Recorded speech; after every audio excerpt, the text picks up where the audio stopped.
These are the deceptions of ego. The egos of these politicians are deceiving the politicians and us. And we're deceived because of our egos want to believe these lies. This is what happens when we call something good, we regard something as good. As soon as we say it's good, we can't help but attach to it as good. And then it bites us. As soon as you grab onto it, this is good, that goodness turns around and bites us.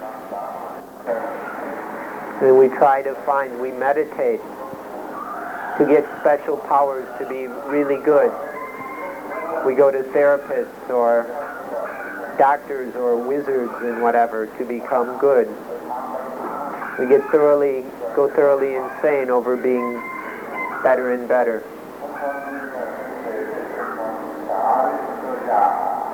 And so goodness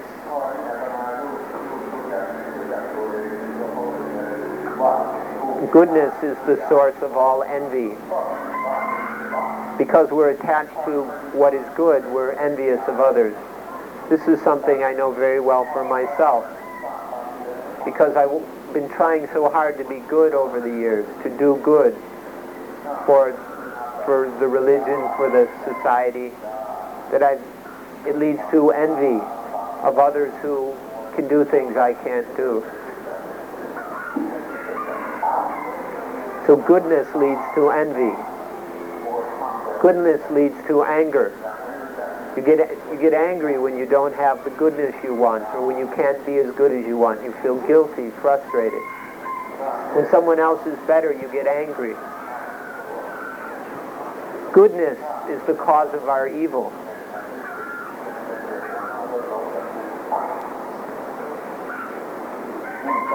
Goodness is the cause of our wars, our lack of peace. When will we begin to see this? We want happiness, and all we get is pain. We want good, and we end up with evil. We try to win, and we end up losing. There's teachers all over the place teaching who don't even know what they're going to teach. So our teachers are teaching things that shouldn't be known, that don't need to be known. But none of the teachers, they don't know what to teach. They don't know that the thing to teach is how to destroy selfishness.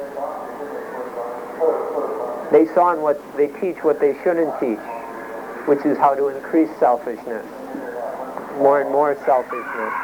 This is what is being taught in our schools, even many of our monasteries.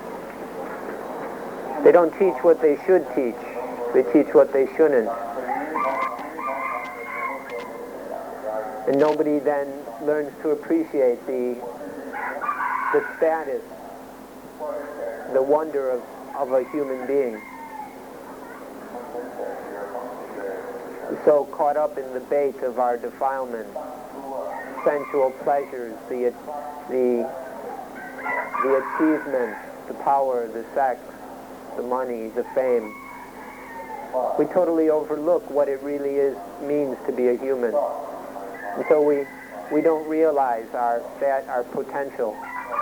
We don't fulfill the true status of the human being. Unless you know these things, they're going to bite you. Chasing after merit, the merit will bite you. Because we don't understand these, we're concerned with problems that really don't even affect us. We think we're concerned with problems in countries that we can do nothing about. Or we worry about the problems of the next life. And so we totally flub up this life. We're so concerned about the problem of next life that we don't solve the problem of this life. And then you can be certain the next life will be a problem. So even when we get concerned with problems, we never worry about the right problems.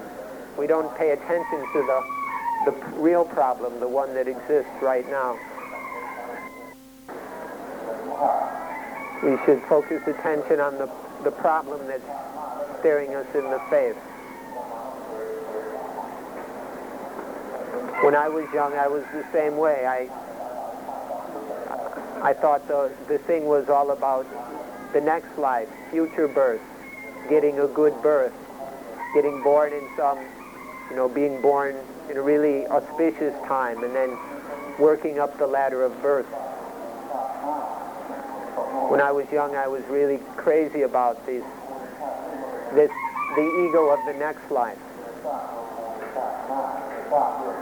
And so I didn't even understand the ego of this life. I was so deluded by this life's ego that I was creating an ego for the next life.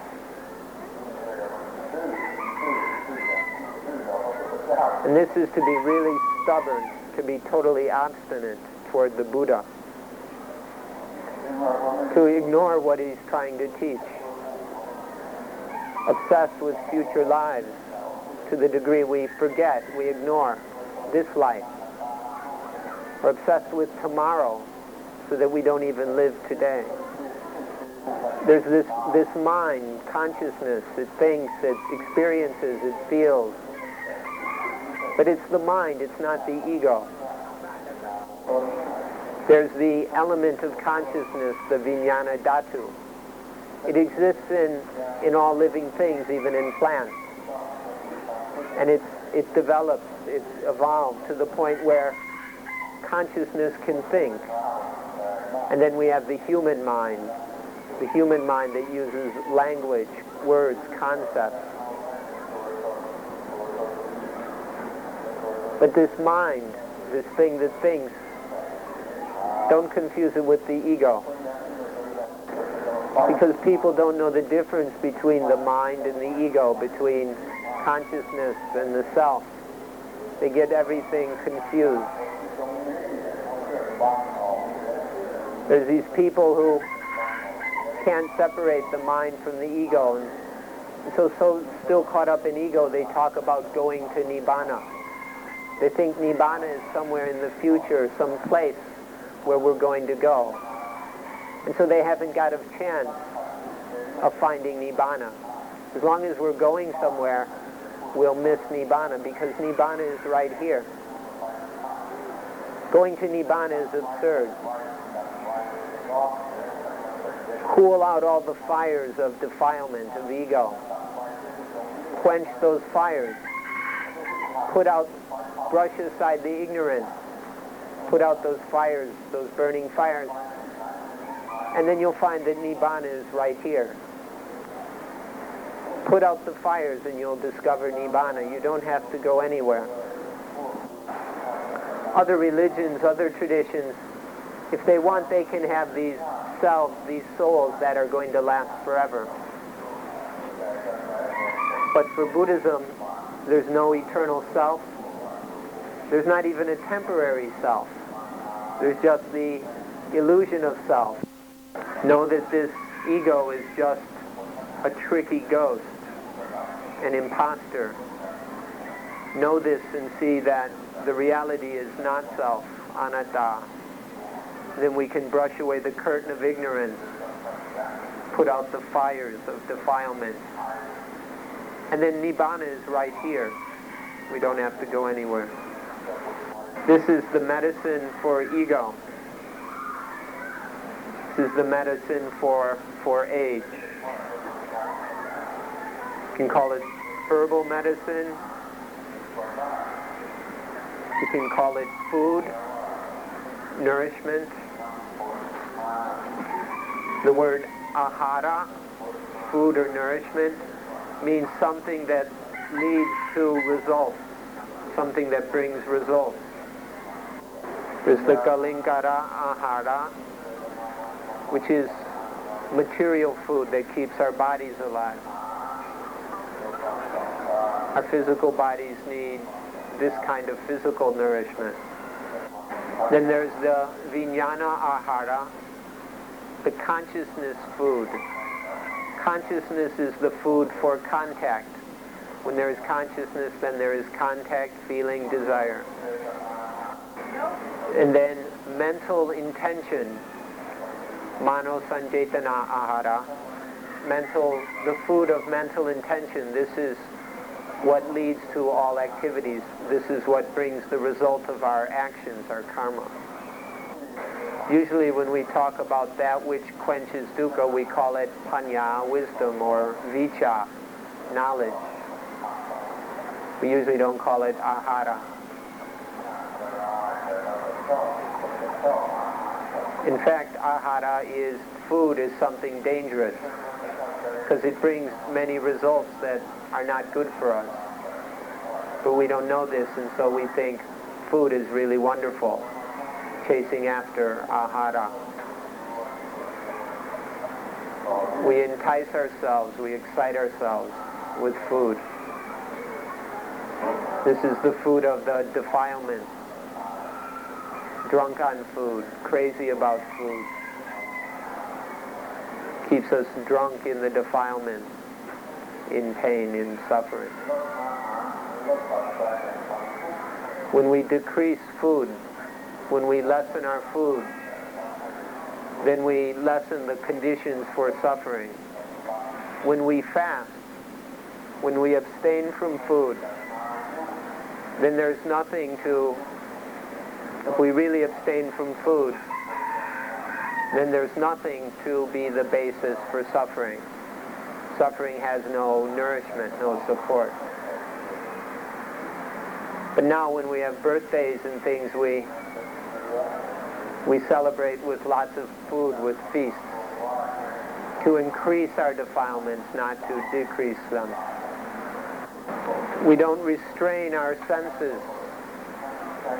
We let all kinds of food come in to feed the tiger. There's like a tiger in us, the tiger of the defilement. We let this tiger run wild, clawing and biting. And instead of starving it so that it dies, we keep feeding it with our careless seeing. We see, we smell, we taste, we hear, think, remember carelessly. All this carelessness feeds the tiger. Instead of closing off the doors so that no more food can get into the tiger, so that it grows thin and weak. If we're not infatuated, if the food doesn't trick us anymore, then we'll be able to see things as they really are. Then we can control food. Food is natural. Physical food, food of consciousness, food of mental intention. These are natural. But we can control them. This is, excuse me, I used the word medicine, which was a bad translation. The word was samudaya, or origin. So all these foods are a synonym for the cause, the origin of things.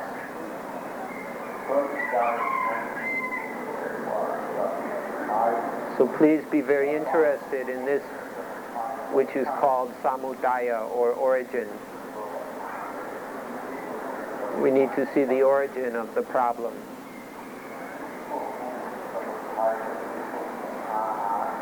When we can control and master this origin, then we can control the food, the nutriments. When we're drunk on age, this means we're drunk on the food of age. The more we can decrease the food, the less drunk we are on age.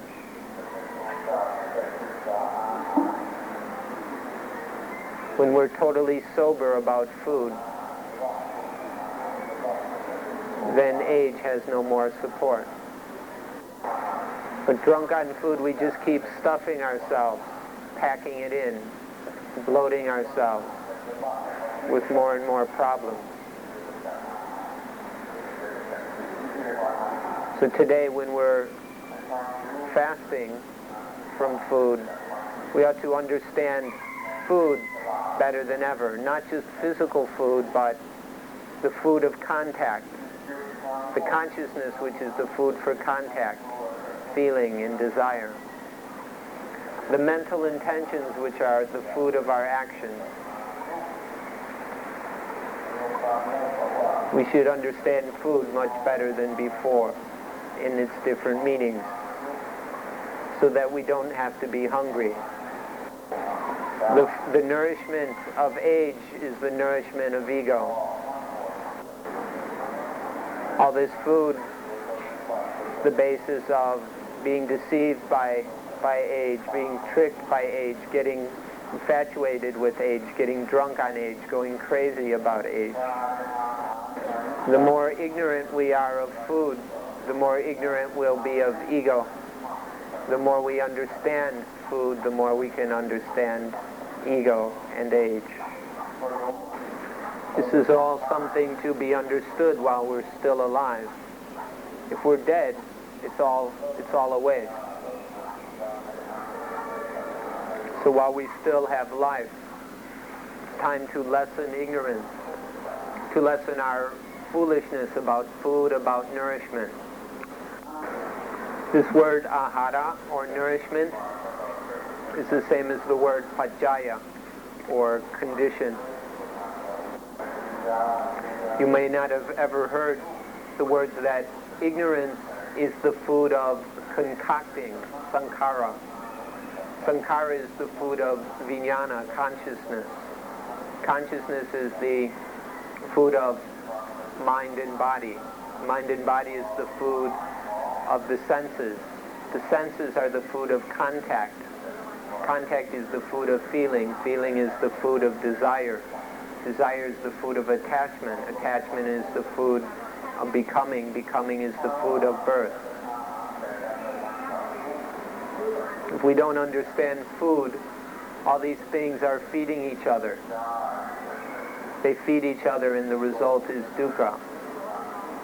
But when there is wisdom regarding food, we stop feeding all these things. And then there is correctness. When there's this correctness, when we are still and unshakable in correctness, then we don't give any more food to ignorance. We stop feeding, concocting mind and consciousness, mind and body, the senses, contact, feeling, desire, attachment, becoming, and birth. But every time we eat with stupidity, when we feed with ignorance, then we're just increasing the arising of all these problems. So in the matter of dependent origination, controlling the conditions leading to dukkha means controlling the food of dukkha. Controlling the food means controlling the conditions, the pajjaya. So remember, food in this way of speaking leads to being wrong, to incorrectness, leads to all sorts of problems, to getting drunk, to being deceived, infatuated, leads to pain, to dukkha. So we've spoke for almost 2 hours on the subject of samudaya, on the origin of age. Have you begun to understand yet? Do you understand this yet? How age is born from ignorance. How age depends on the ego that is born out of ignorance, that's born from ignorance. This age has no benefit. It's only good for torturing us. So you might want to pay some attention to all this. Learn something about it so that we can be free for a change.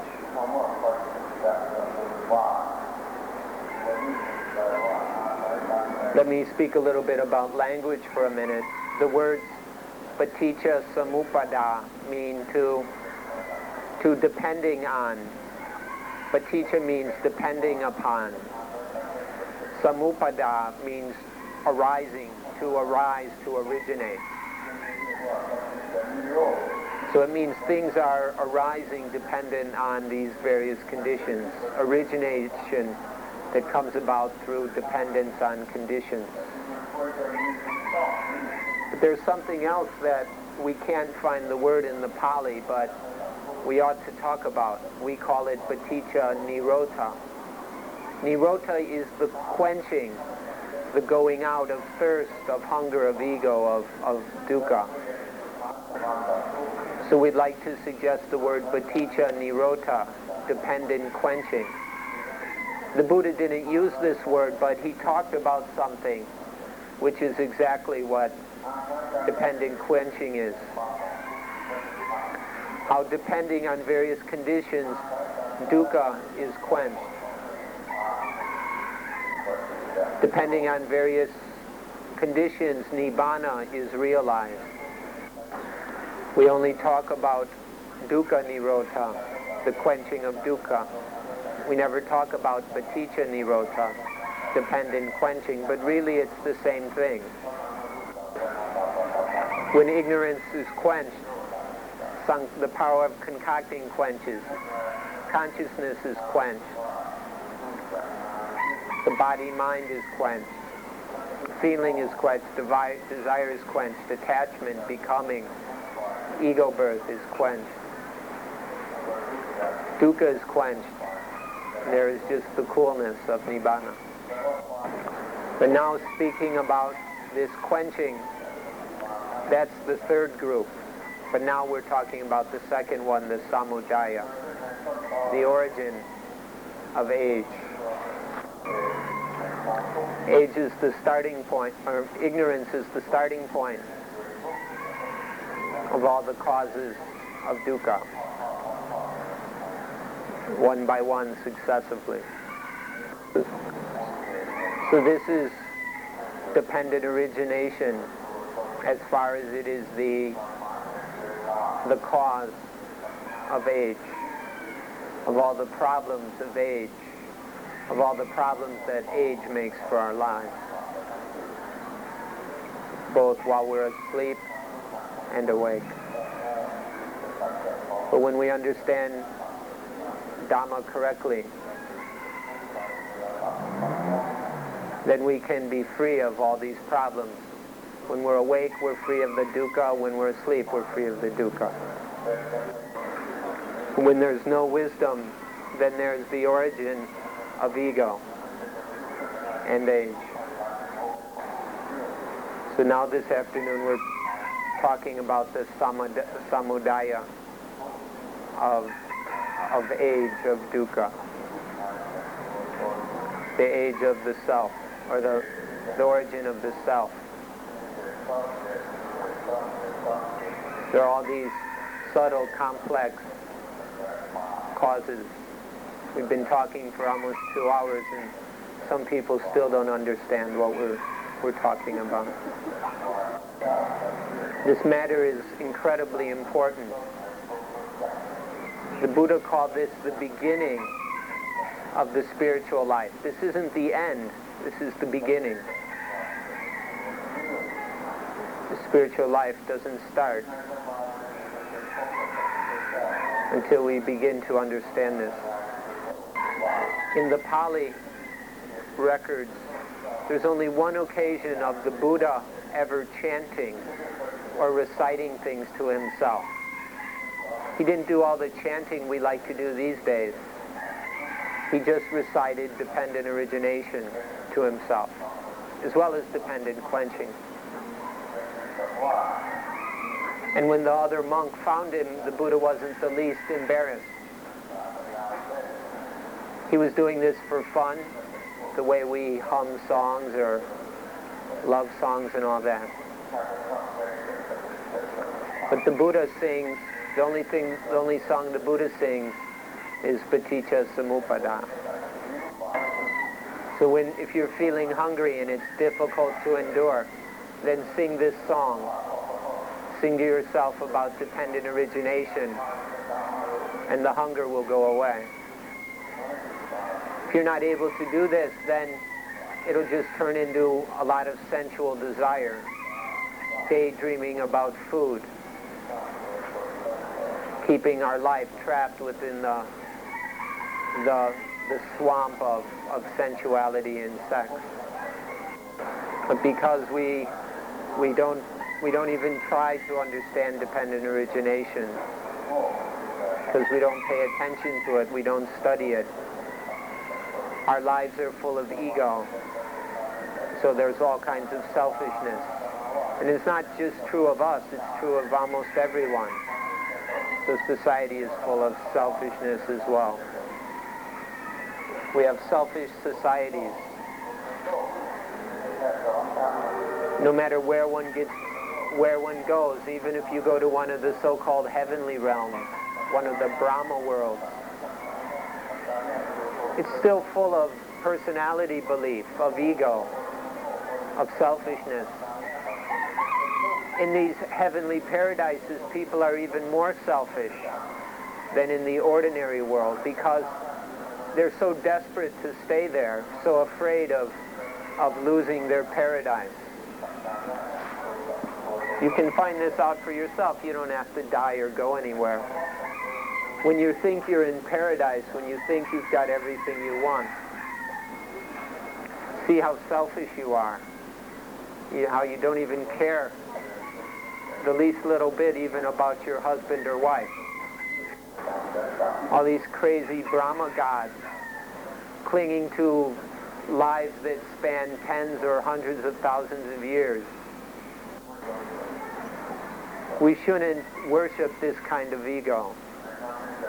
This kind of Brahma ego isn't what Buddhism is about. The real matter is right here and now. This ego that's being born right here and now. This is what we need to understand and end. Every cell of our bodies, every atom,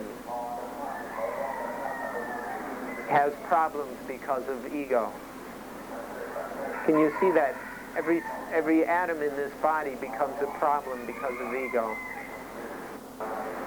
If we can end this ego, then we can stop destroying our world, to stop destroying the forest, stop destroying the environment, killing our fellow animals, destroying the oceans, polluting the rivers. We can only do this, though, if we're willing to overcome selfishness.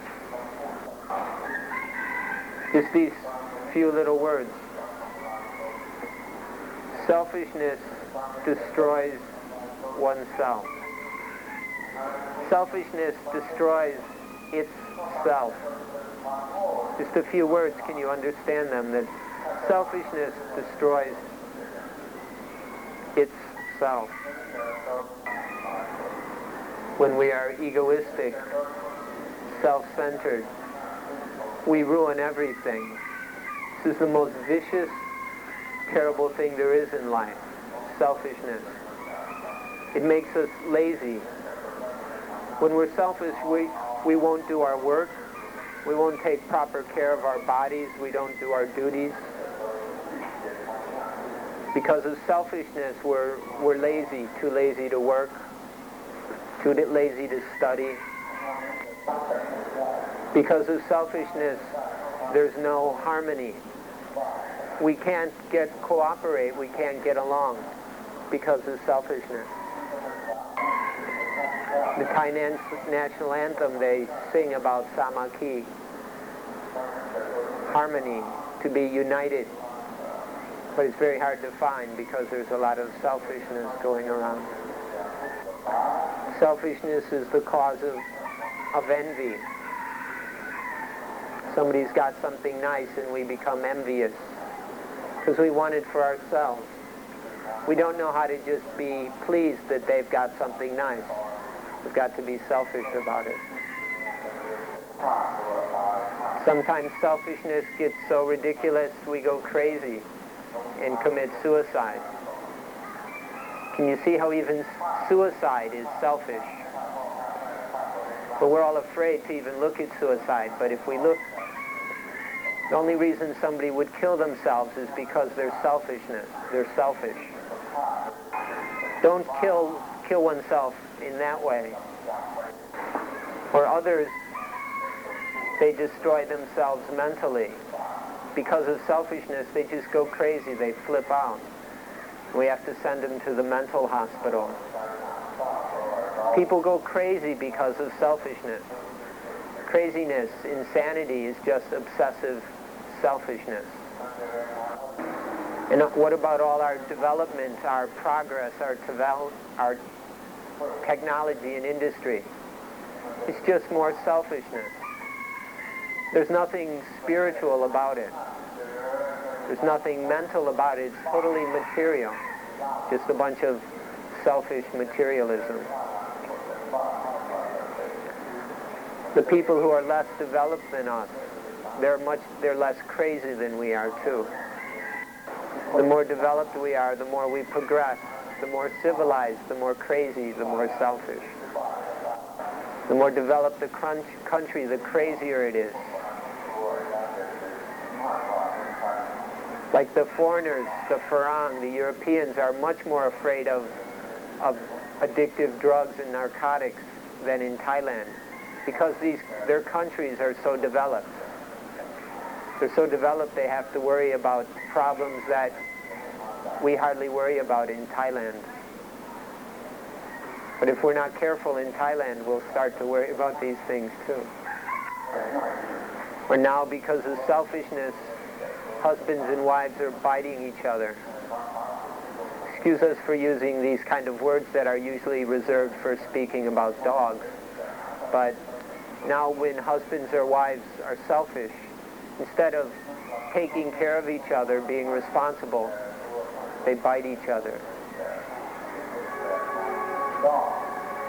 So it's about time to stop being selfish, stop being self-centered, to center our thought on others, to think of others, to think of what is correct. Instead of selfishness, we need correctness. Do what genuinely leads to peace, to genuine friendship and fellowship and sisterhood, brotherhood. Then there can be peace. Peace will appear when they're only because of unselfishness. Selfishness will never bring peace. The one who is totally unselfish is the Arahant, the worthy one, the perfected being. The stream enterer, once returner, the non-returner are still a bit selfish. They're not nearly as crude about it as we fixers are. But it's absolutely ridiculous that animals, ordinary dogs and cats, are far less selfish than we are. We think we're so good, so intelligent. Then how come our dogs and cats, even our chickens, are much less selfish than us? Are we really intelligent, or are we what? 100,000 years ago, the dogs and cats were a little bit selfish, and now 100,000 years later, they're just as selfish. They haven't gotten any more selfish in 100,000 years. But look at us, look at humanity. Ever since we started being human, started to think, to use words, it's been an evolution of selfishness. So we fill our lives, our societies, our world with problems and selfishness, with crises. So now we lessen age. Instead of loving oneself, love others. This is the sasana of Maitreya Buddha, or Prasi Ariyametrai in Thai. This is the Buddhist Messiah. The Buddhist Messiah will bring a world of perfect love, where everyone loves each other. If we can love each other now, then we can bring this world of the Prasi Ariyametrai right here and now. genuine friendship, sisterhood. Don't have to do anything fancy about it. Just be a genuine friend to each other. Stop doing evil. Stop taking advantage of each other. Stop hurting each other. Start helping each other. This is the only way by ending our selfishness. Then we can have a true world of love. When there's no selfishness, we don't worry about being taken advantage of. It's only our selfishness that worries about being disadvantaged. But now our kind of education, we don't want to lose any advantages. We always want to have the best advantages. So we take advantage of each other.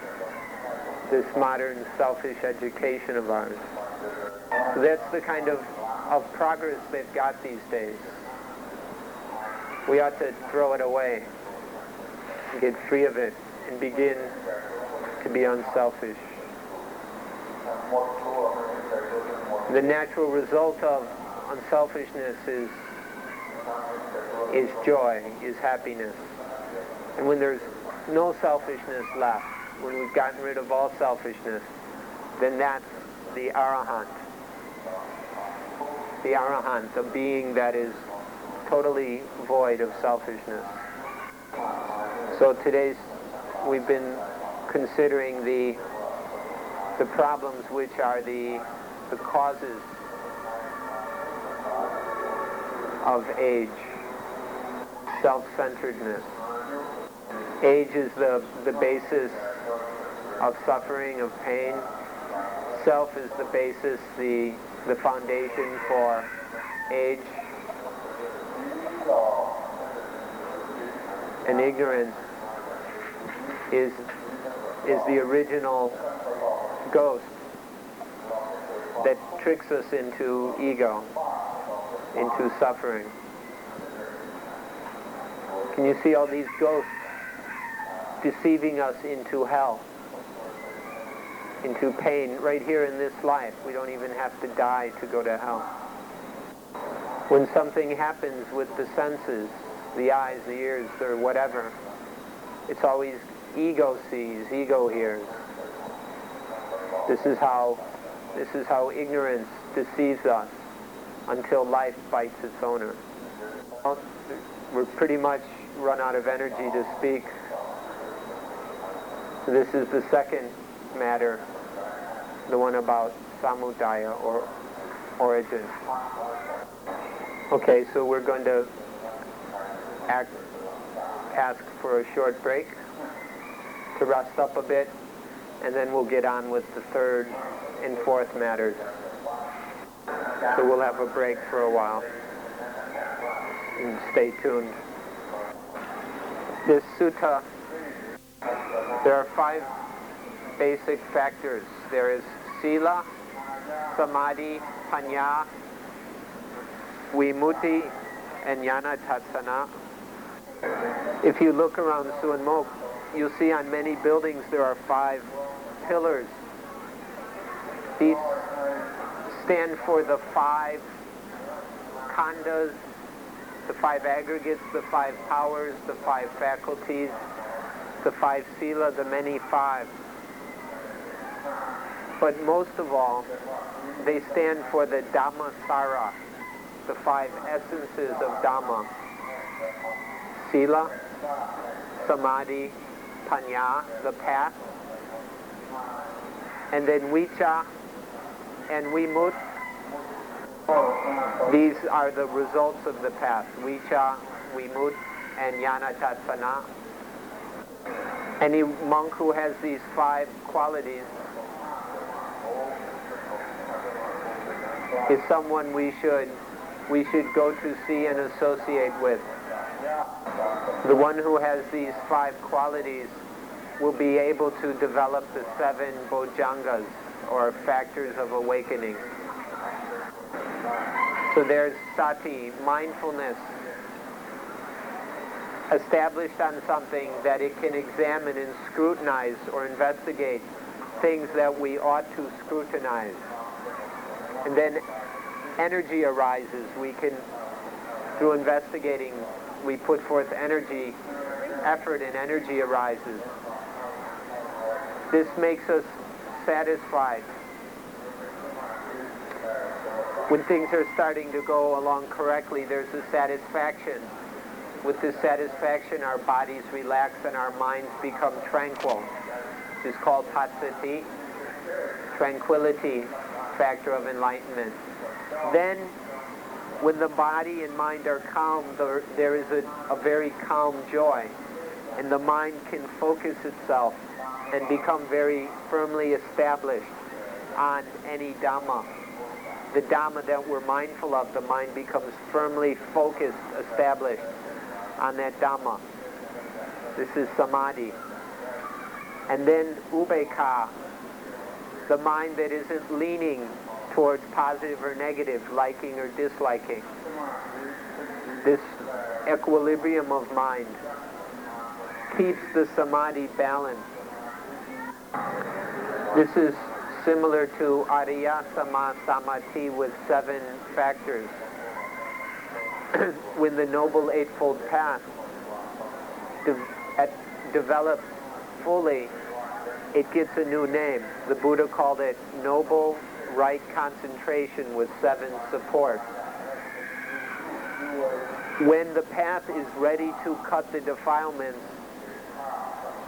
then samadhi takes the lead. This is called Noble Right Concentration, which has Nibbana as its object.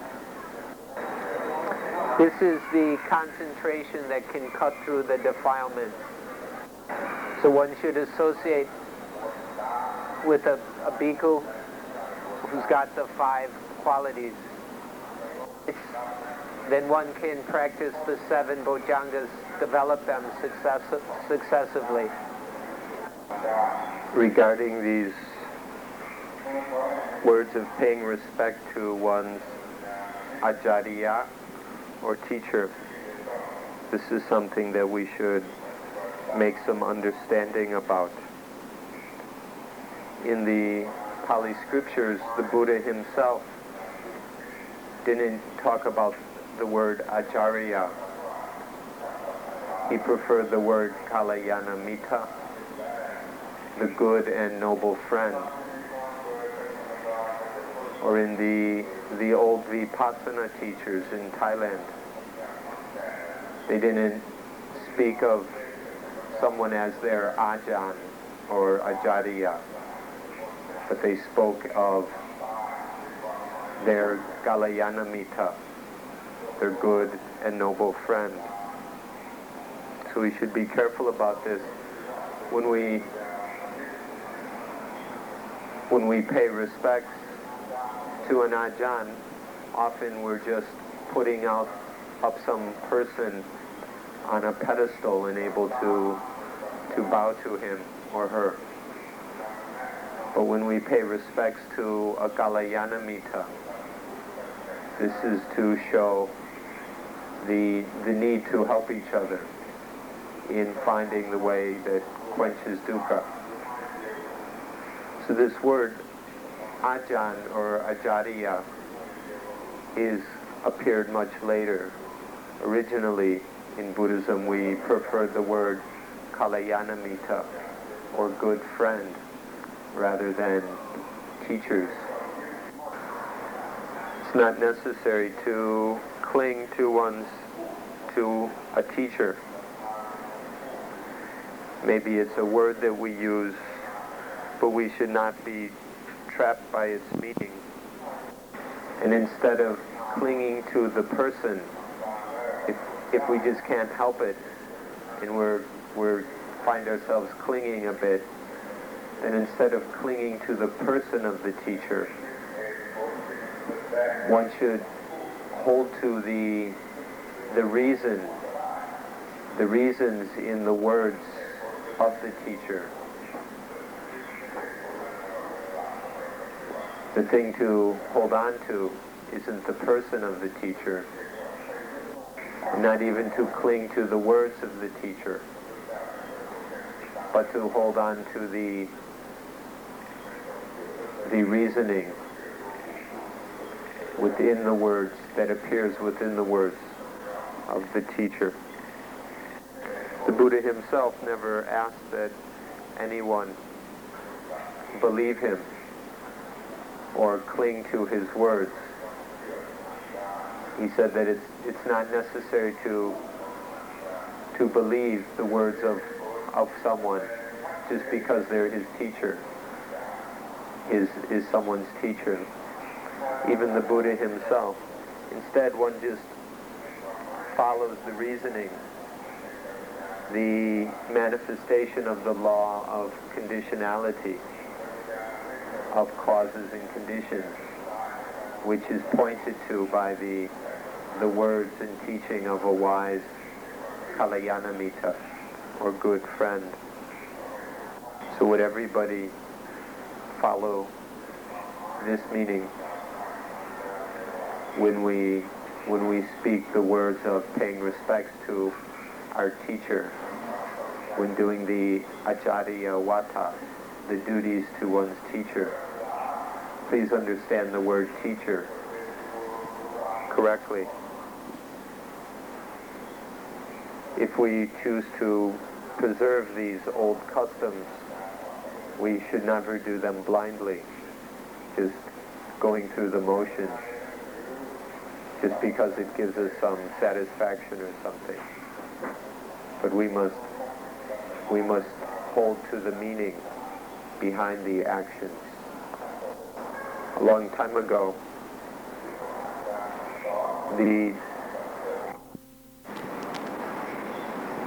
if we choose to preserve these old customs, we should never do them blindly, just going through the motions, just because it gives us some satisfaction or something.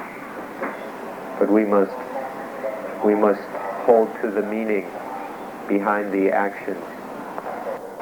A long time ago, the old meditation teachers, they didn't get caught up in this word teacher, but when somebody came to learn about meditation, they were very delighted to become one's Kalyanamitta. But it's a two-way thing to be good friends for each other. Whereas this word teacher can be complicated and confusing. Someone who gives advice and points out what we should practice, helps us to practice, and guides us to the proper results of practice. All of us who are trapped in birth, aging, illness, and death, who still find ourselves spinning around in the cycles of samsara, we can be Kalyanamitta to help us to get free of these cycles of ego births and deaths. So now it's time to continue with what has been left over since this afternoon's talk. We've spoken about what ages in the morning. In the afternoon we spoke of the origin or cause for the arising of dukkha and of age. Now we'll speak about the third item, the meaning of nirota, which means quenching. Usually this is about dukkha nirota, the quenching of dukkha.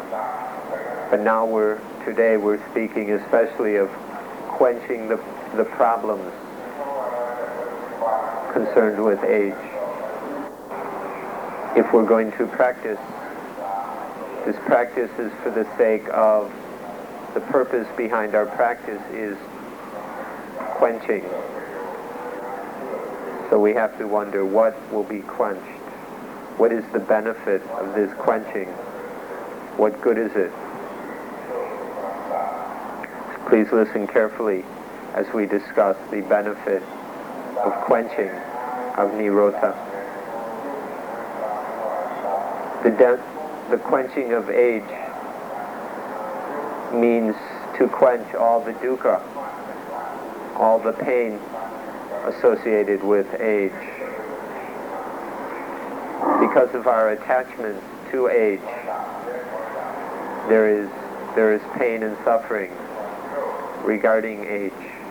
But when we end this attachment, then all that pain of age is quenched.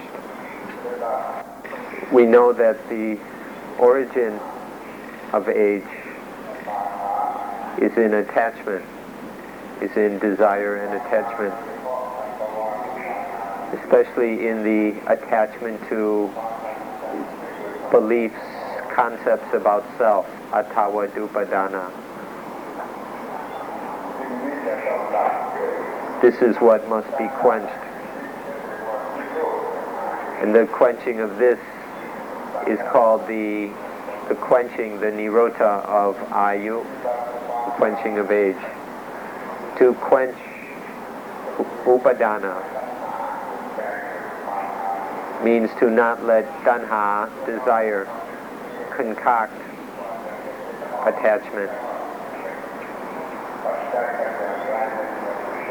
Understanding how these different conditions support each other in dependent origination,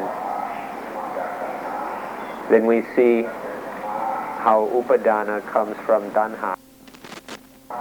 We see how this tanha, or desire, arises out of feeling. So we see that it's important not to be tricked, not to get obsessed with, to be led astray by the feelings.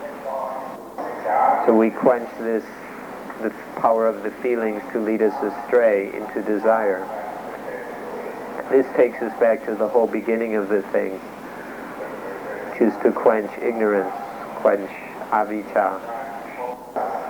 So through quenching ignorance, we can quench all the kinds of existence, of being, becoming, which are the basis of birth and age. To do so, we must have mindfulness, sati, so that there is mindfulness, that this whole process of dependent origination stops. Look at this until we can see it. Look carefully at how these different conditions or symptoms support each other. A most important secret about speech should be listened to carefully. When we talk of quenching, hear this: when we say quenching or nirota, it means to not let it arise. When we say quench, it means to not let something happen or arise. This is to make it cease. Any dukkha that has already occurred has happened. When we fall into attachment, then the dukkha of that arises, and it quenches by itself. Our job isn't to end the dukkha that's already happened. It's to not let it happen again. Quenching means to prevent the arising, the birth of more pain and suffering. This is an important secret of this word quenching that we use. It's not to get rid of something that already exists. It's to prevent the arising of something that hasn't happened yet. When there's no danha, no desire, then there's no dukkha, no pain. It's only once dukkha arises that we give up hope. We're unable to cope. So don't let it happen. Don't let the dukkha arise, and then there's no problem. Just don't let it arise. That's the meaning of quenching. We need sufficiently great mindfulness. We need to train it until it's strong enough, fast enough, in order to protect against the arising of these conditions which lead to dukkha.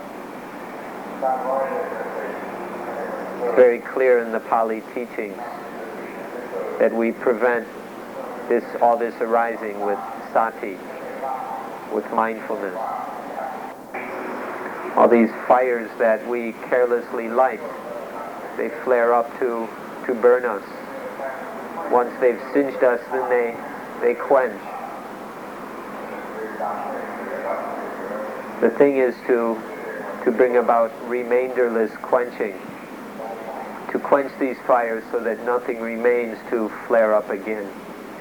This is the meaning of nirota. If it can still burn us again, then it's not truly quenched. So the important place to quench this is at upadana, attachment or grasping, clinging. A very nice word that applies here is the word patinitsaka,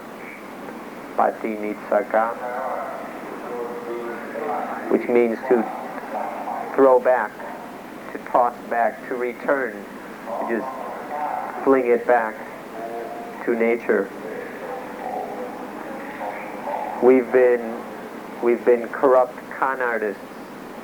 We've been conning nature, or trying to, very crookedly claiming things to be I and mine, when in fact they belong to nature. And Bhatinitsaka is just to throw it all back to nature. All these things we've clung to as being me and mine, we return these to nature. Especially we toss back the things which are the causes of dukkha, of age. Then all of our crimes, all of our thieving, the case will be dropped. We don't have to go to court anymore once we've tossed back all these things that we've stolen. But as long as we're still clinging to these stolen goods, all these me and mine, then we can still be arrested and taken into court. So we quench the cause on an even deeper level. We go more deeply and deeply, quenching the causes of these, finding more and more peace and peace of mind. To take all the kind of possessions and wealth and things as being mine is the meaning of thievery, of attachment. Quenching is when we cool that, we put out the fires, and then don't let it happen again. Don't let these fires burn again. Any way that works to carefully, decisively prevent the arising of these fires again. Prevent the fire genuinely, so that it's unable to flare up again. So although even in the Pali, where nirota means to quench so that nothing remains, remainderless quenching, in essence this means to not let it happen again, not let it arise.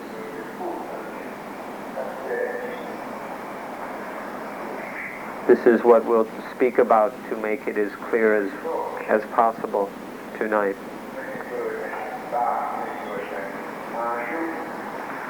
When there is quenching or nirota, there's no birth of ego, of atta, and so there's no birth of age, and so there aren't any problems with age.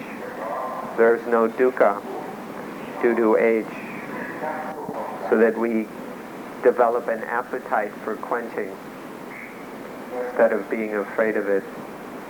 To observe the difference between the moments when there is birth and when there's no birth. The difference between when we haven't yet ended age and when age is ended. To see how nasty and tricky the ego is when it still is being born. And then the difference when there's no potential for ego and me-go and my-go to be born. With all the messes and chaos that it causes. When there's no ego and my-go, then there's nothing, there's no chaos, there's no mess. When we're still unable to end age, then there are all kinds of pairs of opposites. But when we end age, then none of these pairs remain. There's not one single pair of dualities that is left. But now we're full up with these pairs, male and female, employer, employee.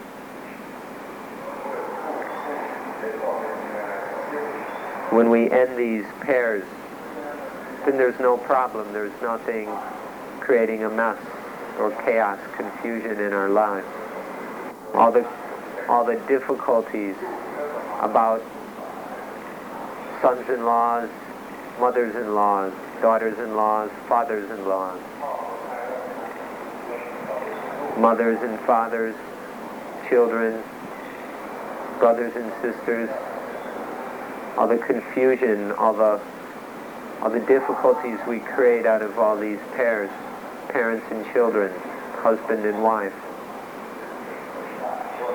the rich and the poor, the employee and employer. It's time to end all these, to finish them off. Is being an employee any fun? And how about being the employer? Is that any more pleasant? Being employee and employer towards each other, then we end up in competition, in conflict, always trying to take advantage of each other. Ceaseless struggle between the employee and the employer. But when we end this, then everything's fine. There's no difficulties between the employees and employers. When different groups of workers come to Suan Mok and ask for some Dhamma to help them in their work, we always tell them this: to stop being an employee, stop attaching to being employee and employer. Just do one's duty. Receive one's salary as just a gift from nature, from Dhamma, to keep us alive. Don't work for money. Work for work. Instead of being employees and employers, instead have a cooperative. Everybody working together for successful results. But if we've got an employer, he's always got to get the most out of the employees, and the employees try to do the least work to get the biggest paycheck. So then we've just got a world of selfishness. But when we end this struggle between employees and employers, then we can find peace. When we end ego, then we end these kind of problems. We get the benefits of a world where there's no more of this fight, this competition between employee and employer. And self and the ego, toss it away. And then there's no more taking advantage or being taken advantage of. having the advantage or losing the advantage doesn't happen anymore when there's no ego. There's the one who has honor and the one who has lost one's honor. When we're given honor, then we have to carry this honor around with us.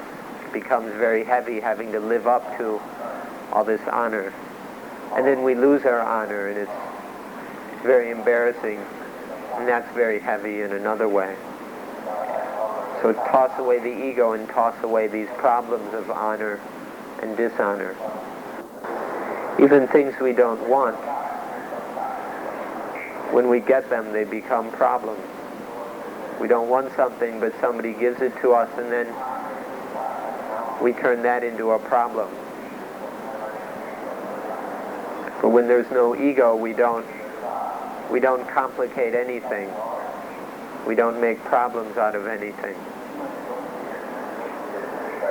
Whatever is given to us, we make proper use of it, if we can, without being infatuated with our honor or dishonor.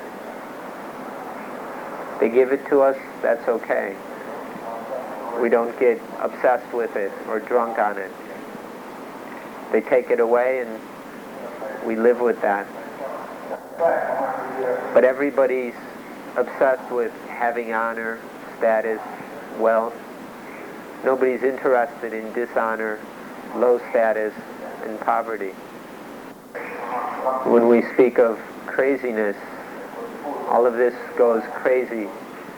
One gets this unlimited craziness. There's no limits to this insanity. Get crazy with heaven, with paradise. People who don't even really know what heaven is are drunk on it.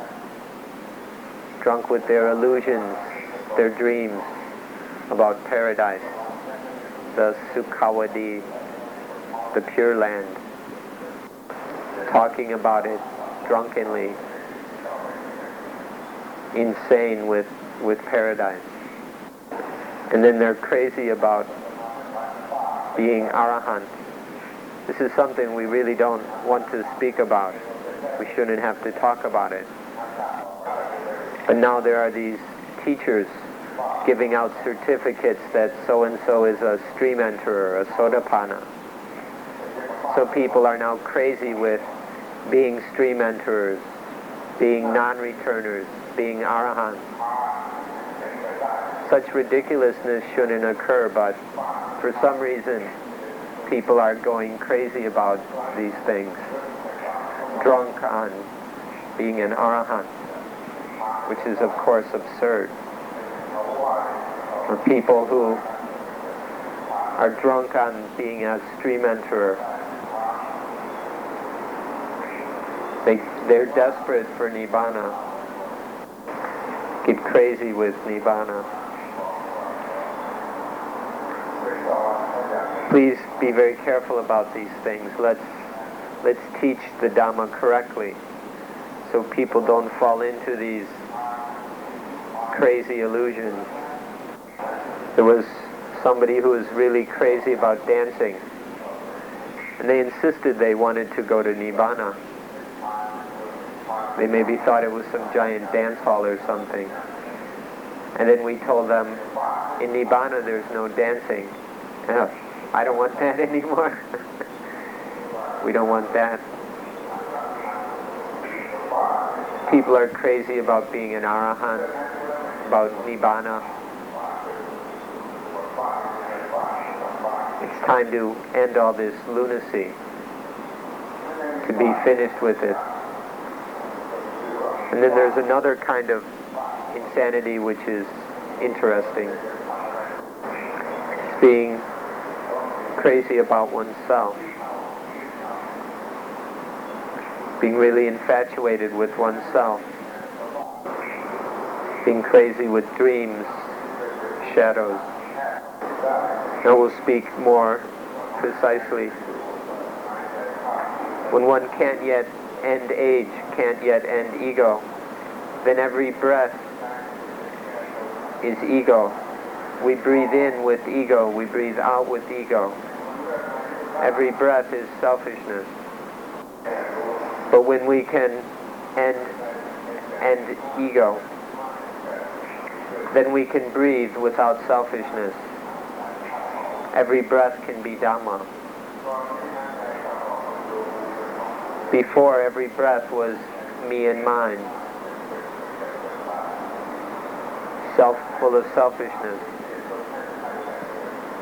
But now there's a whole other kind of breathing where we think only of our friends in birth, aging, illness, and death, concerned only with the sake of other beings. We can compare this living with ego, living with age, to living with a demon, living with a monster.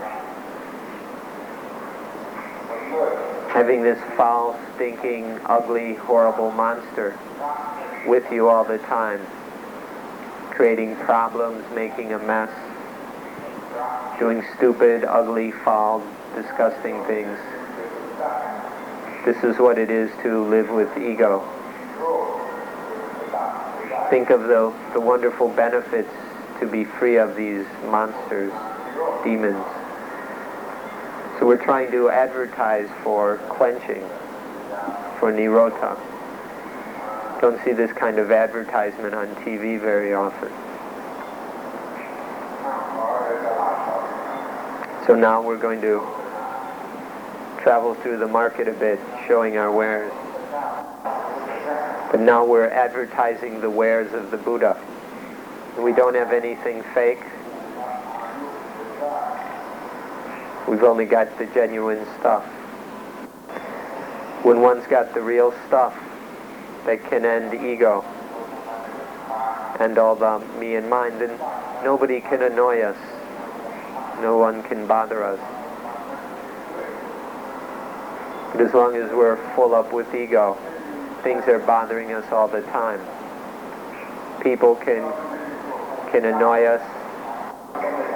But when there's no ego, even if someone deliberately comes and tries to annoy us, pulls out their tricks to upset us, they're totally unsuccessful. When there's no ego, it's impossible to get annoyed. But when there's no ego, we don't even have to escape to a quiet and peaceful place. Most of us, to avoid getting annoyed by others, need to escape and live in solitude.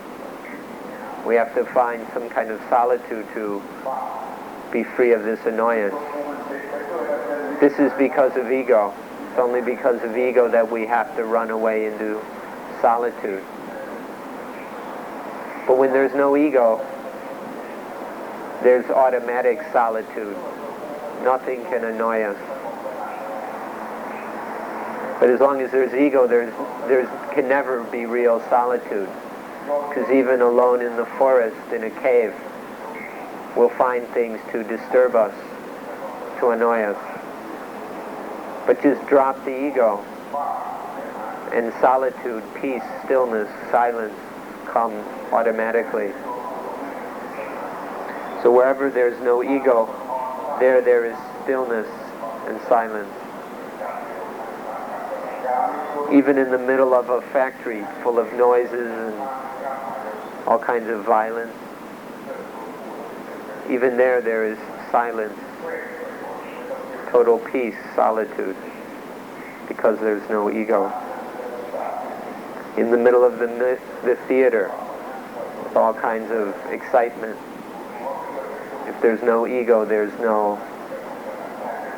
automatic solitude, silence. And age and ego, and there's automatic peace, calm, quiet. The advantage that we ought to take note of is to be able to go anywhere and have no problem. To be able to do anything and never be annoyed, disturbed, troubled, bothered. This is the advantage of ending age, quenching ego. Think of all the annoyances we've had to put up with in our lives, all the things that have bothered us, what it is to live with all these petty little hassles. Consider the great advantage of being free of that. Nothing bothering you, all the things that have bothered you. What would it be like to never be bothered again? Never annoyed by other people, by the weather, by politics.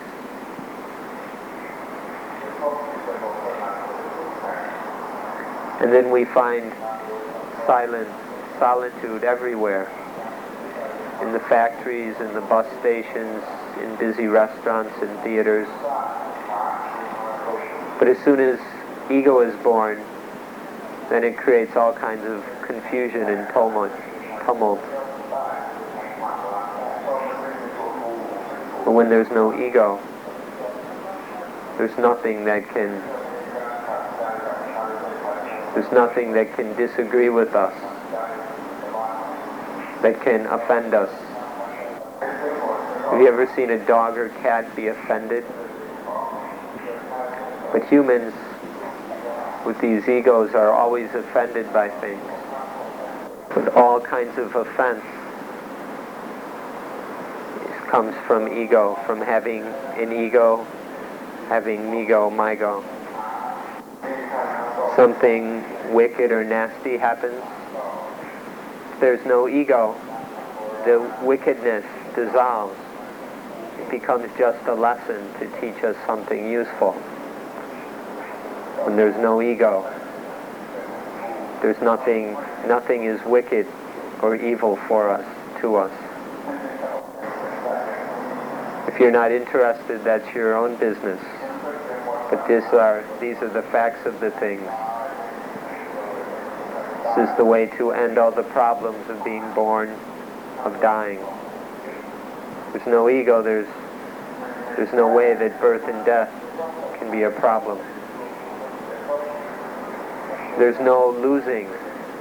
You can never lose when you don't have an ego. Without an ego, you never fight. So how can you lose? It takes an ego to fight, to struggle. The one who wins, the victor, must always be afraid of the vengeance of the loser. But when there's no ego, we neither win nor lose. And we're free of all the vengeance, all the revenge of winning and losing. We're above both winning and losing because we've tossed away ego, flushed it down. When there's ego, even before we're tired, we start to feel lazy. We anticipate our tiredness and take a rest even before it happens. But when there's no ego, we don't even feel tired. Without ego, we just do what needs to be done with no concern for being tired. We rest when we need to rest. But when there's ego, we get lazy even when there's no good reason. We come up with all excuses for resting, for taking a break, for not doing anything. There's an old lullaby for children of the single coconut tree. The thunder doesn't reach it, the lightning doesn't touch it, the thunder doesn't reach it. This is a synonym for nibbana, for the quenching of ego, of dukkha, of age. In the old days, the people's minds were still very subtle. They could express something like quenching in a baby's lullaby. But nowadays our minds are so crude, we don't take interest in quenching. We're not interested in ending age. There's no weapon that can harm us because there's no ego to be harmed. There's no gun that can shoot us because there's no ego to be shot. There's no hunger because there's nothing to be hungry. Remove the ego and we're free of all these these things. I speak so that I'm not hungry. Because I'm speaking, there's no way I can be hungry. But if I didn't speak, then I'd just sit around being hungry. So I speak in order to be full of speech. It's a different kind of pleasure. To try and to find joy in trying to explain the Dhamma, talk about the Dhamma, point to the Dhamma. But if we do all this with ego, then it's not very much fun. If we speak with ego or listen with ego, it takes the pleasure out of it. To put it more briefly, more clearly,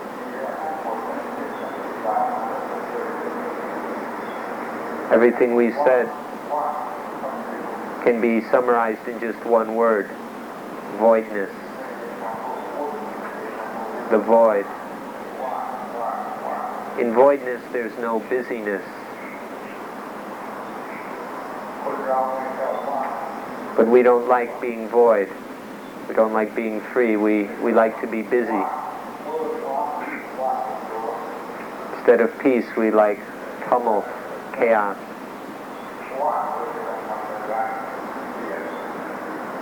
To be void, not having to do anything, we hate this.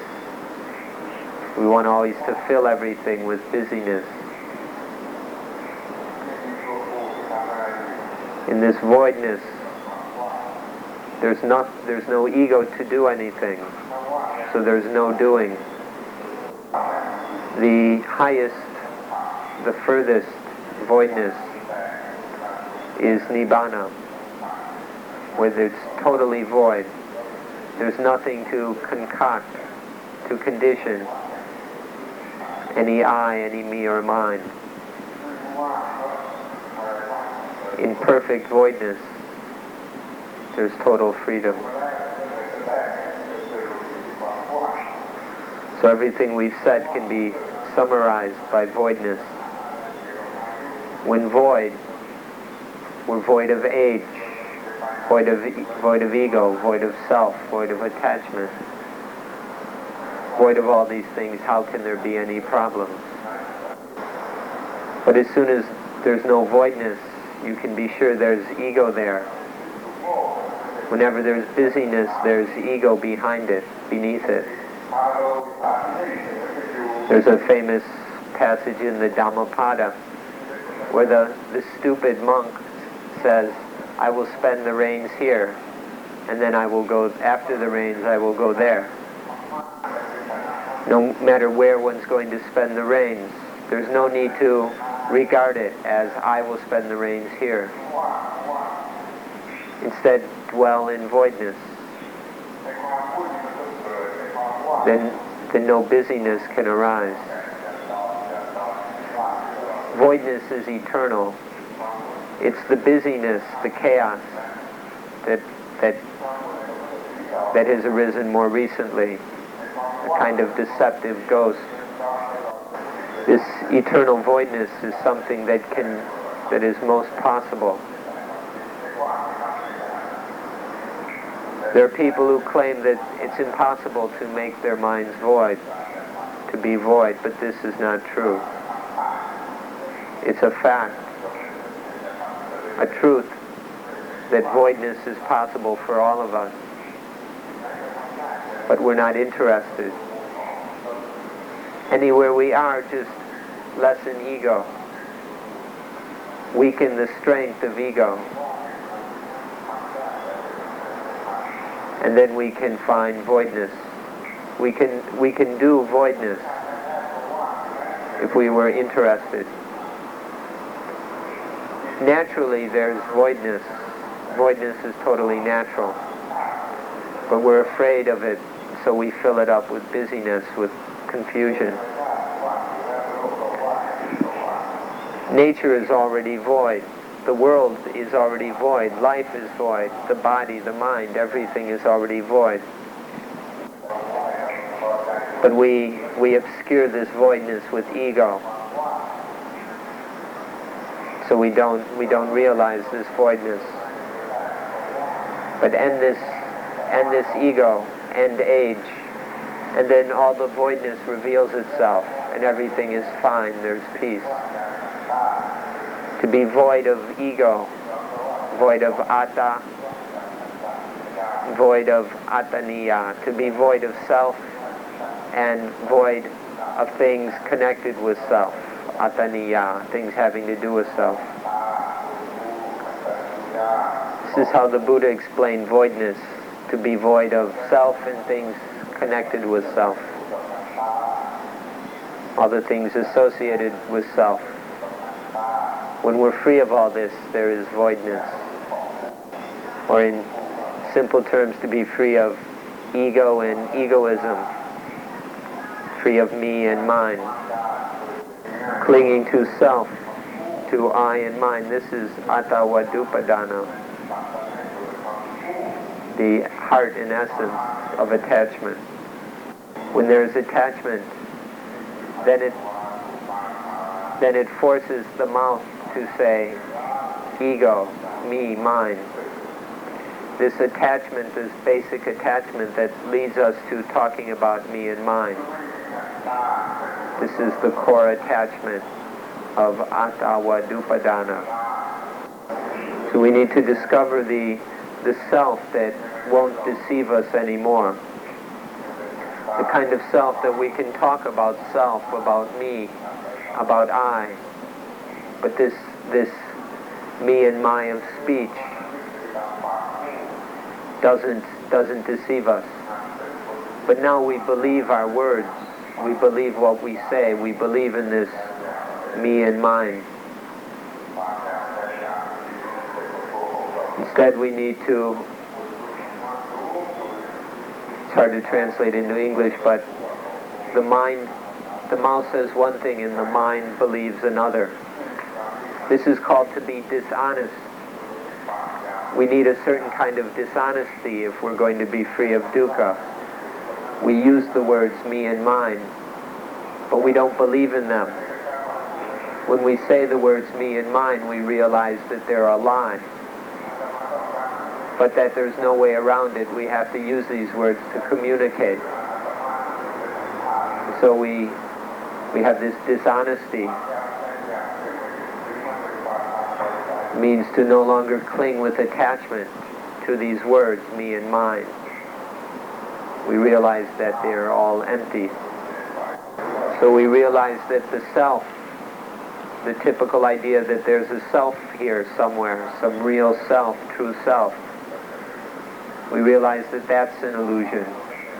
That the idea that there's nothing, the illusion of nirata, nihilism, this too is an illusion. And we find the middle way of anatta. When it's necessary to speak, this is all we can speak about when people ask us to speak. The only thing is to speak about the truth. This is how it is. But some people fall asleep, talk about these things, and they just drop right off.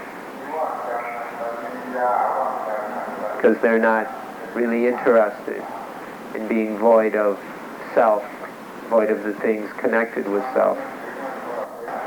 Atta means to cling to, this is me, this is I.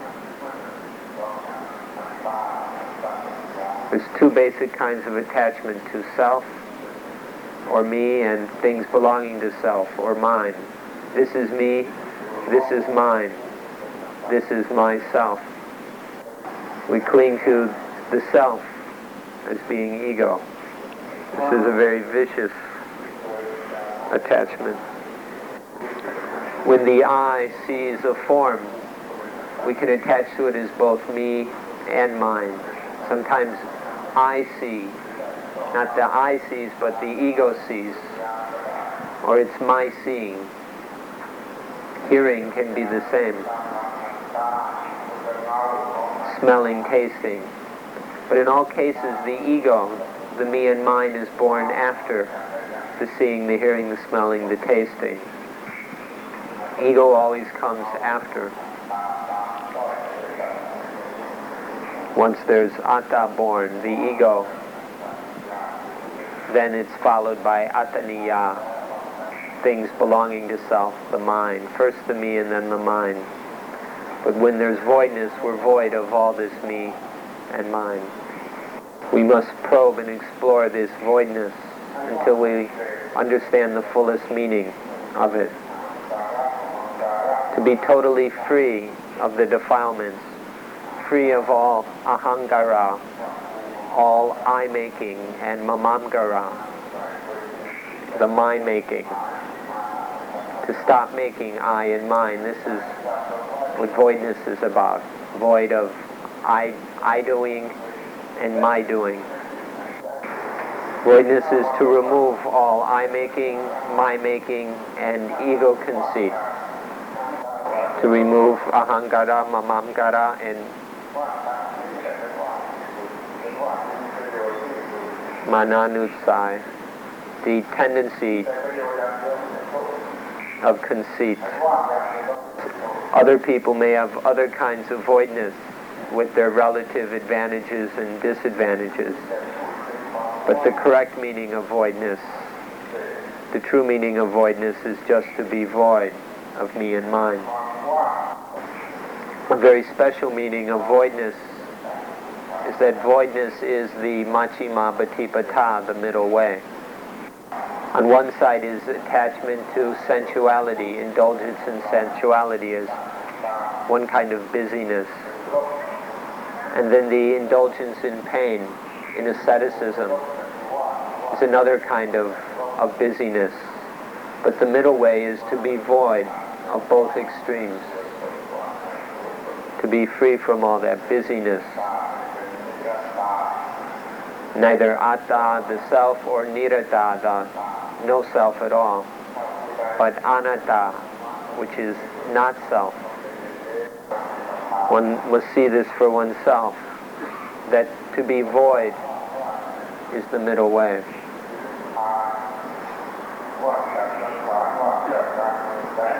To be void of all sankhara, of all the concocting, conditioning of sankhara. This is nibbana. This is sunyata. This is our goal is the opposite of those who want the eternal self, the eternal atmans and all that. Here we're interested in eternal voidness, when there's nothing